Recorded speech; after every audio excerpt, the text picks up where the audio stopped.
This is part of our documentary series, The Lost Masterpieces, about the greatest buildings and works of art that were destroyed or never completed.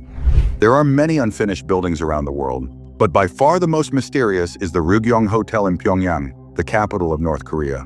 Towering more than 1,000 feet above the rest of the mid-rise city and featuring a ballpoint pen top, the 105-story pyramid-shaped building remains off-limits to the public despite decades of construction and an estimated cost of millions of dollars. Like most closed countries, what it is like on the inside is unknown, with only a few people having either ventured inside or been there on a solo tour of the interior sanctioned by the government in 2012. What it looks like from the outside, however, is obvious to almost everyone in Pyongyang, where it has been a prominent feature of the city's skyline since soon after construction began in 1987. Today, some 37 years and an estimated $750 million later, this looming, gleaming, futuristic, modernist arrow of a building is essentially a glorified telecommunications antenna. The building's design is credited to Kim Il-sung, the country's supreme leader from its founding in 1948 until his death in 1994. Apparently, he wanted to build an iconic and record-breaking building to showcase the power of his country. Kim had recently failed in an attempt to co-host the 1988 Seoul Olympics or to sabotage the Soviet-led games by encouraging a boycott of them. To regain his country's lost stature, Kim turned to the age-old practice of monument building. The project will be a 3,000-room hotel equipped with a casino and topped by 8 revolving floors with 5 revolving restaurants. Some of these restaurants were such that only people from the royal family could go. Apart from this, there was such tight security at these private restaurants that the entry of outsiders was strictly prohibited, which is why these private restaurants were called the haunts of the royal family.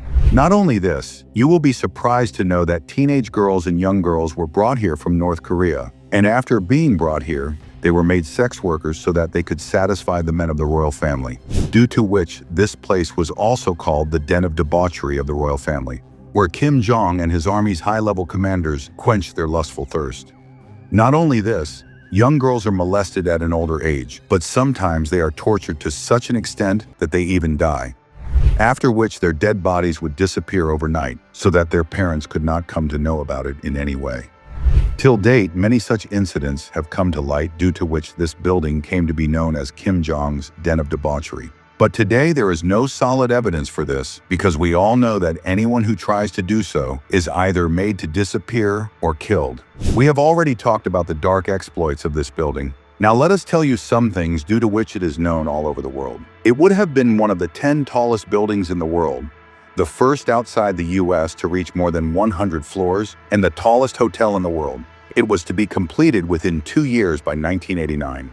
Although its structure was completed to 105 floors in 1989, construction slowed significantly as North Korea's main patron, the Soviet Union, was approaching collapse. All work on the Ryugyong project stopped in 1992 as the collapse of the Soviet Union placed North Korea in economic crisis. After the death of Kim Il-sung in 1994 and the assumption of power by his son Kim Jong-il, the country was heading inevitably towards an agricultural disaster. A multi-year famine began in 1995, killing millions. Although conditions have improved somewhat, food shortages remain a part of North Korean life. In the 16 years following its 1992 construction, the 105-story pyramidal shell of the Ryugyong Hotel stood massive and conspicuous near the center of Pyongyang, its concrete floors open to all elements except its armed guards. In June 2005, the Italian design magazine Domus launched a design competition calling for architectural and geopolitical ideas and designs to complete and functionally redefine the stalled project, calling for architectural and geopolitical ideas and designs to complete and functionally redefine the stalled project. Ideas were submitted by more than 200 designers from around the world, including Pyongyang, and published in the next issue of the magazine. One idea is to transform the building into a large scaffolding for the billboards of multinational corporations, which is then strapped to a rocket and launched into the atmosphere. The entire design competition was strongly criticized by Czech architect Jan Kaplicki for ignoring the human rights issues facing North Korea. The Ryugyong Hotel is definitely not architecture. It is empty, without people, Kaplicki wrote. It cannot be designed and used by brainwashed robots. Modern architecture cannot exist without free human beings. The building's long periods of being vacant, coupled with the North Korean regime's repression, led many to call it the Hotel of Doom. Esquire magazine named the Ryugyong Hotel the worst building in the world, and said it was the closest humans have come to building the Death Star. But just a few months later in 2008, the Ryugyong Hotel came back to life. Egyptian company Orascom Telecom Holding signed an agreement with the North Korean government to complete the building in exchange for the first commercial license to provide 3G cellular service to North Korea. Reportedly involving an investment of about $400 million was involved. This was a notable influx of foreign investment into North Korea and a sign that the restrictive government could become more open to the outside world for the economic benefit of destitute North Korean citizens. The hotel site is adorned with billboards showcasing the soon-to-be-completed building, with an empty concrete structure directly behind it. The deal between the telecom and the government soon fell through. Orascom used the building's impressive height to install telecommunications antennas. During 2008 and 2009, the company retrofitted the building's facade with glass windows and aluminum paneling, eventually covering its concrete frame at a cost of approximately $180 million.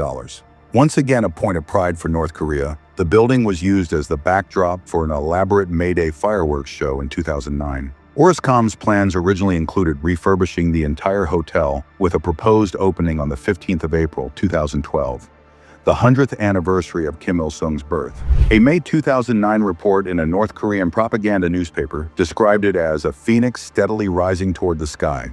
The skyscraper Ryugyong Hotel is a symbol of North Korea knocking on the door of a strong and prosperous nation. There are no issues that have caused us much trouble. Khalid Bichara, Orascom's chief operating officer, told the BBC about the project in October 2009. You can see that we have already completed the top of the building where the revolving restaurant will be. Only after 2010 will it be completely safe to start construction from within.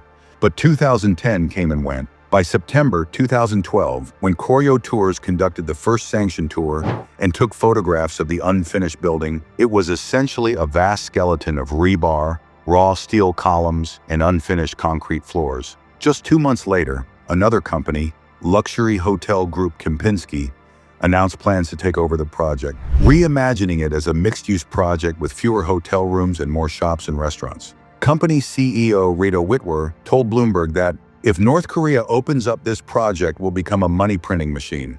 After months without progress, Kempinski told CNN that entry into the North Korean market is not currently possible. And though restarted plans for the hotel have led some to believe North Korea will ease relations with the outside world, these hopes have been dashed by the increasingly aggressive behavior of Kim Jong-un, grandson of the country's new leader Kim Il-sung. Today, the Ryugyong Hotel remains empty and raw inside. Although its gleaming sides give it the appearance of a completed building, this massive unfinished structure is a little more than a shell, and as the shadow of its pyramids falls over the city, it is an inescapable reminder of the ambition and arrogance of a government that is more concerned about appearances than its people. As they have in the past, new plans to complete the monumental project may emerge again. Meanwhile, the only benefit the people of Pyongyang get from this never-finished building is slightly better cell phone service. So guys, now you know what to do. For more queries, leave a comment on this comment section. If you like the video, then press like button. And for more such videos, subscribe our YouTube channel, USA Previews, and press the bell icon. See you soon with a brand new video. Till then, bye-bye.